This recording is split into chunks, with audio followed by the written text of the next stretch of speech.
an irrigator from the Riverhurst Irrigation District. He's previously also been an ICDC board member.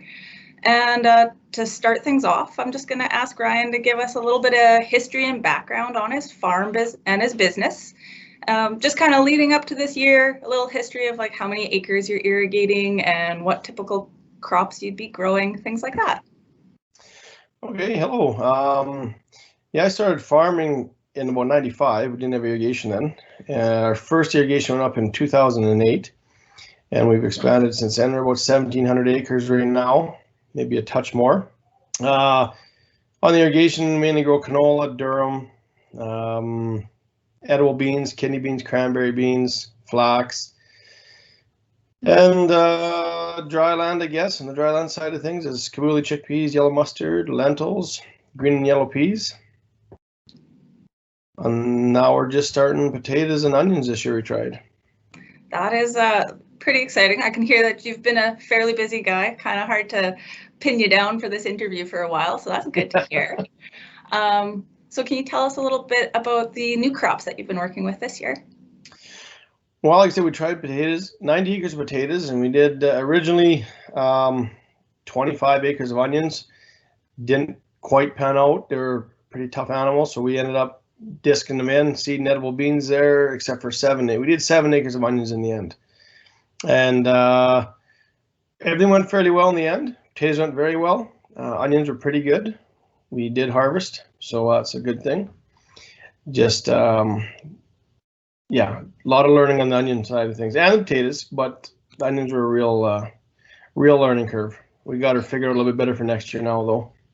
That's pretty good. I think getting into horticulture, it sounds really exciting.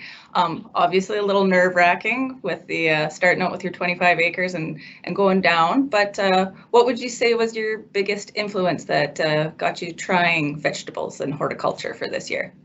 Well, my whole life I've always wanted to try something different, whether it's processing grain to sell direct to consumer. I've kind of always been wanting to do something like that, and since we have the ability with irrigation to grow some of these things, I thought we'd try it and maybe add some profitability to the farm, and just a challenge, just another challenge, I guess. Hopefully try to be a little bit more direct to consumer.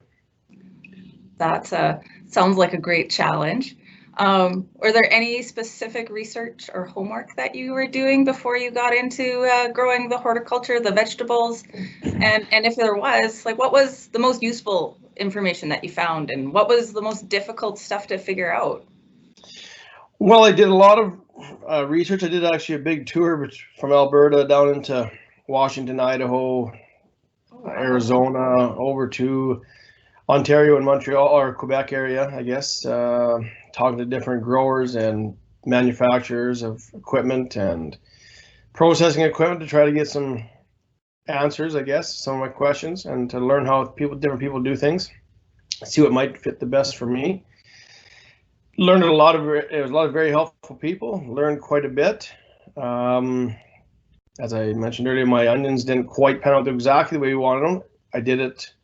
We're going to change the way we do that. So that was one of the harder things, I guess, was trying to figure out exactly what method to use for some of these things, because there's so many different ways to do it, and different soil types change that, which we learned with the onions this year. The way we did it, it won't work for us here. So okay, do a couple more changes in machinery next year, and a different way of doing it.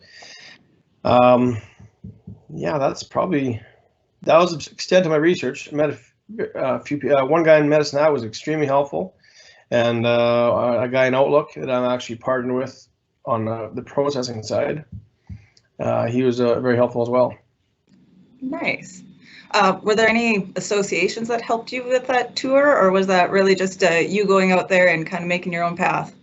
I just grabbed a buddy, jumped in a truck, and drove around until we found farms where we could see their growing stuff, stopped in and talked, and yeah, just randomly knocked on guys' doors, I guess. Oh, wow, that's ambitious, but really cool.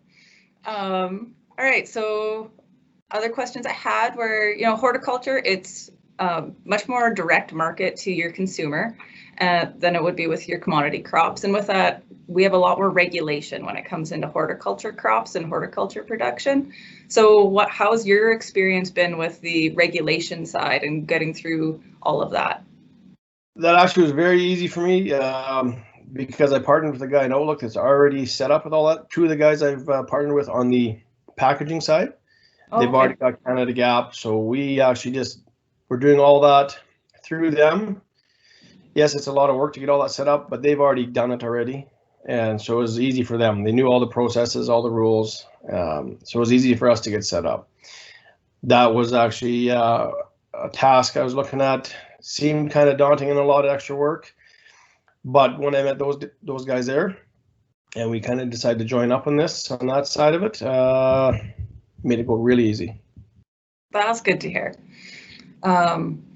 So this year, it's been kind of a challenging year for everybody with the COVID-19 being thrown in there. And I'm sure it didn't help with starting new business and stuff. I guess was there anything with COVID that kind of slowed you down labor-wise or shipping or anything? Or, in first year, it's kind of hard to compare it to other ones, but.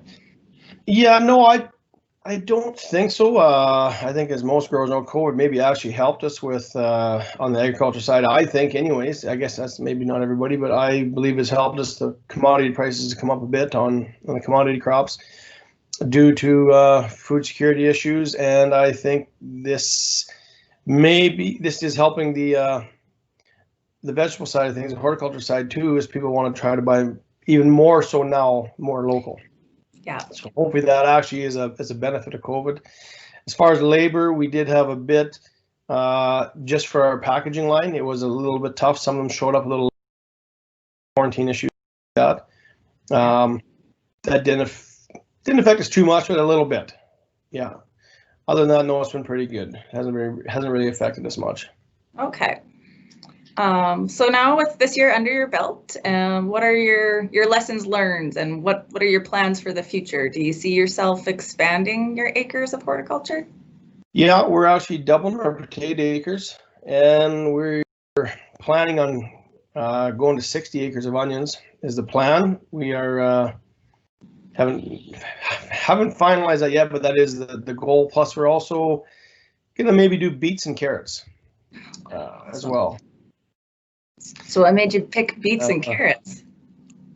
Just because they're crops we can kind of use some of the same machinery we have right now. Oh, okay. Some of the stuff we have already for the onions and potatoes we can cross over and use as well. And also our wash line and packaging line will work for those ones. Will work for potatoes, onions, carrots, and beets. So we don't have to go and buy any more equipment here right away.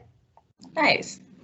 And with that, I'm going to kind of wrap up the interview. I want to thank you so much for spending some time with us and going through some quick questions here.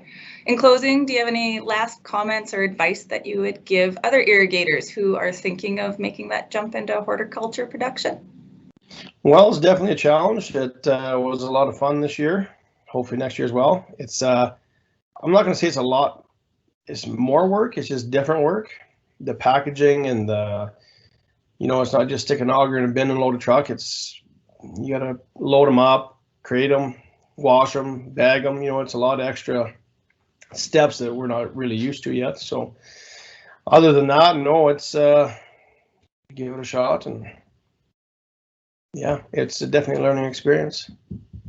I guess one last question would be, do you have any future plans for processing?